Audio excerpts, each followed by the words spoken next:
قائد اعظم محمد علی جناح کی زندگی کے سبق آموز واقعات۔ واقعہ نمبر 1۔ قائد اعظم محمد علی جناح ایک بڑے رہنما تھے۔ انہوں نے کبھی اصولوں پر سمجھوتہ نہیں کیا تھا۔ یہی وجہ تھی کہ جب اسٹیٹ بینک آف پاکستان کے افتتاحی پروگرام کے لیے آپ کو دعوت دی گئی تو آپ ٹھیک وقت پر پہنچ گئے، لیکن کچھ خاص مہمان بر وقت نہیں پہنچ سکے۔ اس وقت قائد اعظم کے پاس 2 آپشن تھے۔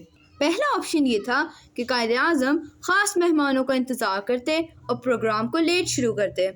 دوسرا آپشن یہ تھا کہ قائد اعظم بر وقت پروگرام کو شروع کر دیتے۔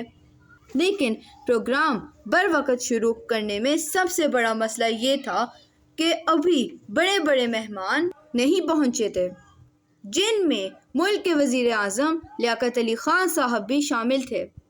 قائد اعظم نے اپنی قوم کو وقت کی اہمیت سمجھانی تھی، اس لیے قائد اعظم نے بر وقت پروگرام شروع کر دیا۔ اس کے ساتھ ہی یہ حکم بھی دیا کہ جو معزز مہمان ابھی تک نہیں پہنچے ان کی کرسیاں بھی یہاں سے ہٹا دی جائیں۔ قائد اعظم کے حکم پر کرسیاں بھی ہٹا دی گئیں۔ اس طرح جو معزز مہمان لیٹ آئے انہیں کھڑے ہو کر پورے پروگرام میں شرکت کرنی پڑی۔ قائد اعظم کی زندگی کے اس واقعے سے ہمیں 2 سبق ملتے ہیں۔ پہلا سبق یہ ہے کہ ہمیں وقت کو اہمیت دینی چاہیے، جبکہ دوسرا سبق یہ ہے کہ ہمیں اصول سب کے لیے ایک جیسے رکھنے چاہیے۔